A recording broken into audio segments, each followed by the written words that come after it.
Hello, welcome back. I'm not sure if you can hear it in the background, but my washer and dryer are both running, so they're very loud, and I'm sorry if it's distracting. But I thought it would be fun to do a little get to know me video.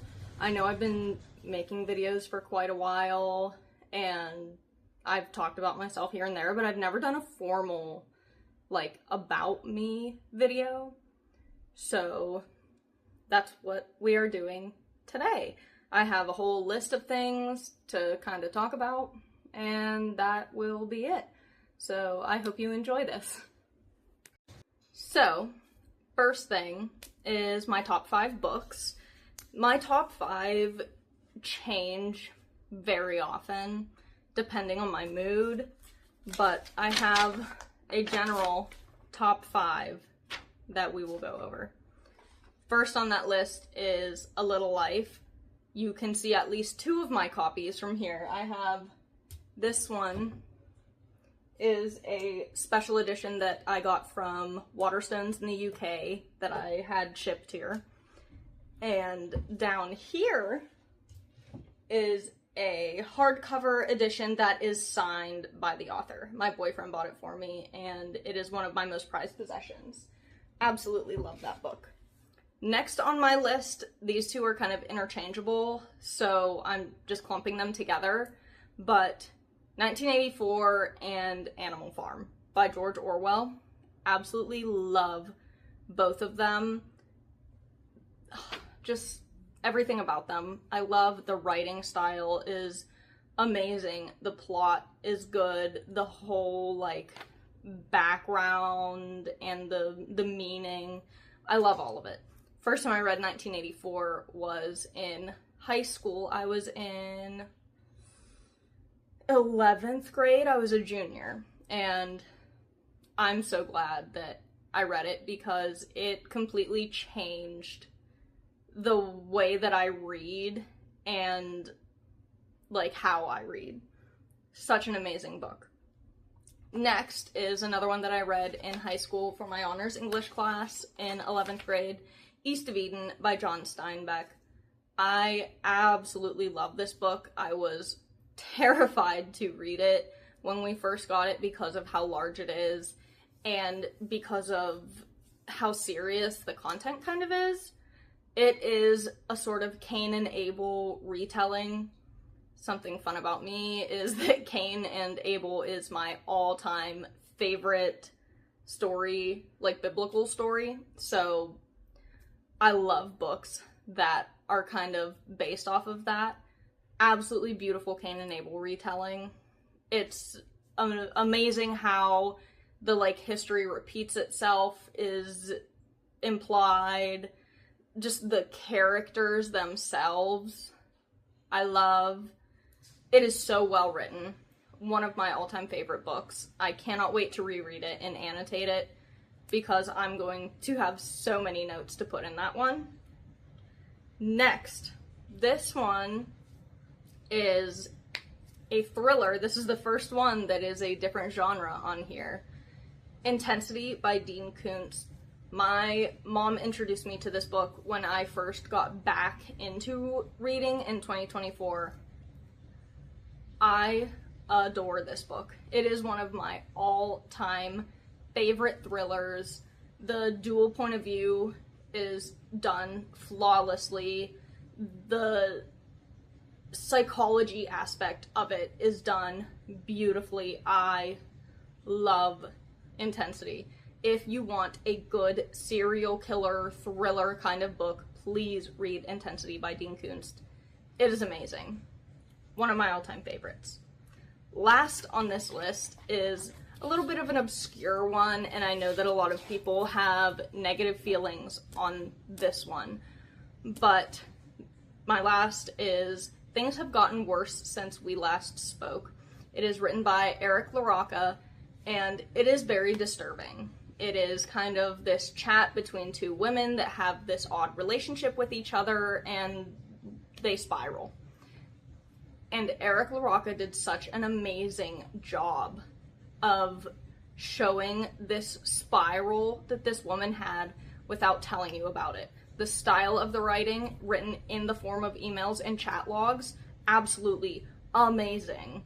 Having a book that is all dialogue, no description, is difficult, and he did it so well. I am jealous. I wish that I could write like Eric LaRocca writes. Absolutely love him. It is a goal of mine to have all of his books now, but that one holds a very special place in my heart. I absolutely love that book. There are so many other books that I also love. I talk about them all the time, but those are right now kind of my top 5 and where they sit. I also have top books in each genre, so if we ever want to do a video on that, let me know. I will record it because I absolutely love talking about my books, especially my favorites. Now we are on to kind of the basics of myself. I don't think I'm a very exciting person. I am very much a little keep to myself homebody.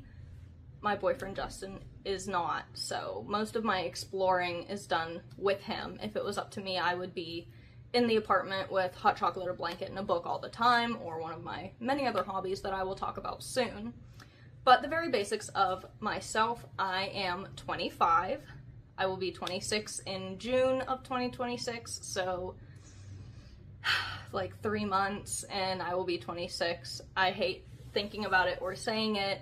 It feels so weird to be this close to 30 when I literally feel like I was just starting college last year. So odd.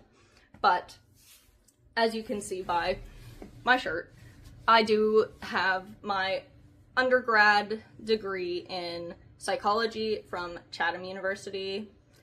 Shout out to my university. Really small private college here in Pittsburgh where I live. I loved my experience at this college. I'd struggled at first, but once I kind of got into it, I did much better, and I'm very proud of myself for doing that. I have a Bachelor of Arts. Took me a while to decide if I wanted a Bachelor of Arts or a Bachelor of Science. Eventually I decided there's not enough of a difference between the two for me to really worry about it too much, especially because of the career that I want to go into. I am furthering that kind of experience, knowledge, degree. I am in my master's program for counseling, mental health counseling specifically.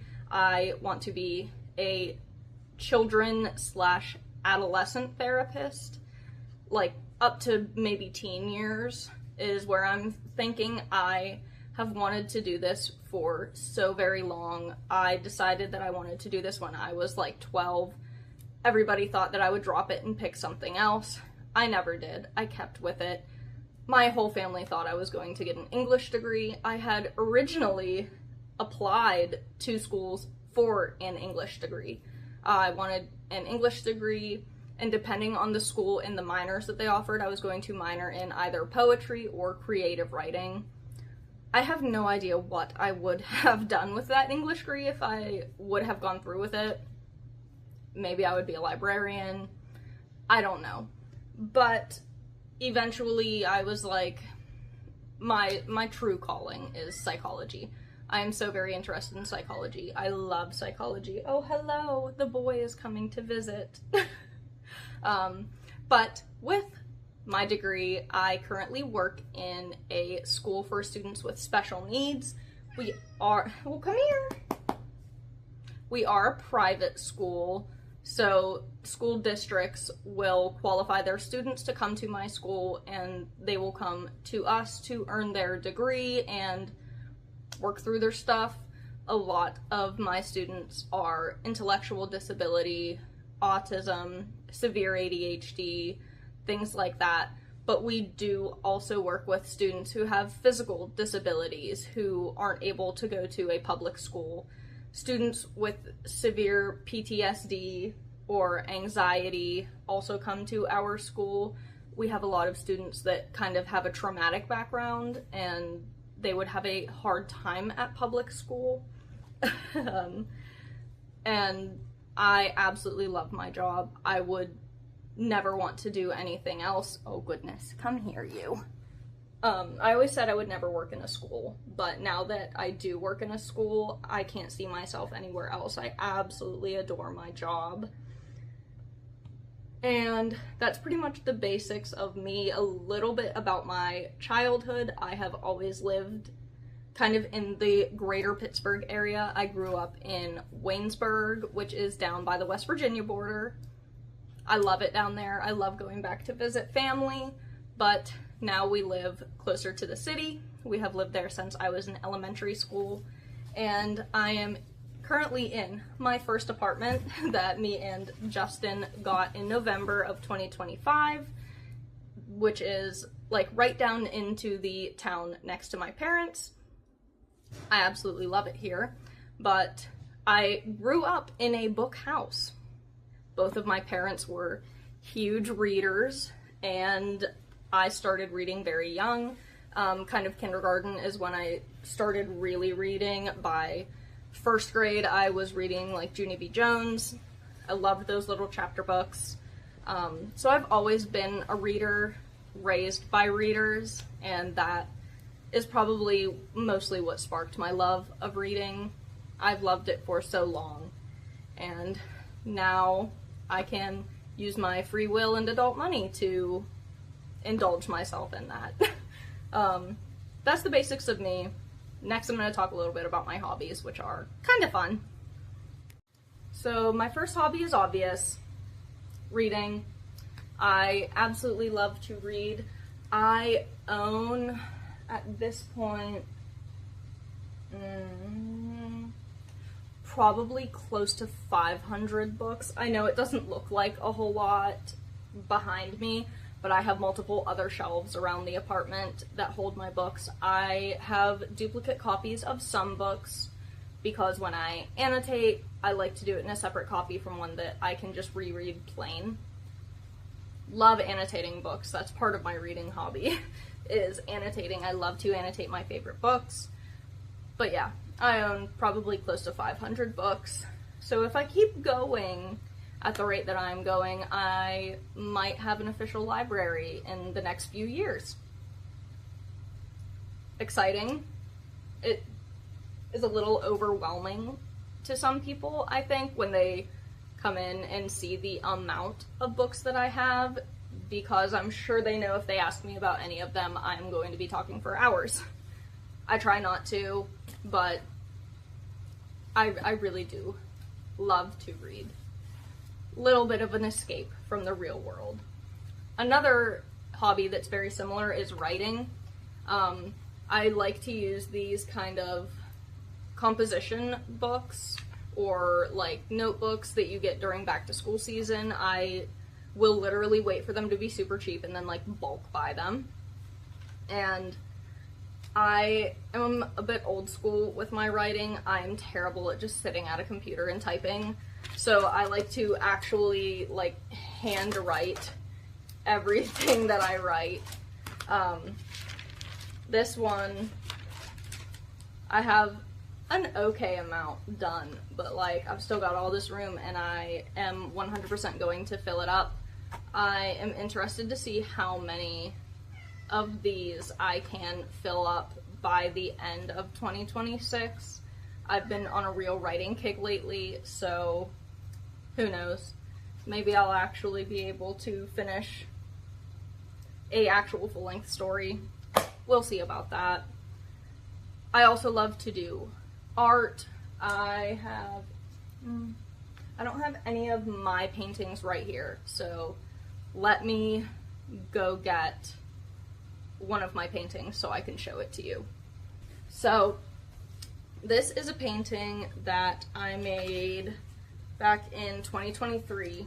I love orcas. That's something fun about me. I absolutely love orcas. They're my favorite thing ever. And I painted this picture of an orca. I love it. Oh my goodness. Meow, you can't knock the camera over. I love it. I like to watercolor. I am trying to get better at drawing. It's slow going. I also crochet. I'll put some pictures of stuff I've crocheted in here. I have so many hobbies. It's ridiculous. I also like to cross-stitch sometimes. I haven't really been cross-stitching lately, but I do love something like that. Jewelry making here and there I like to do.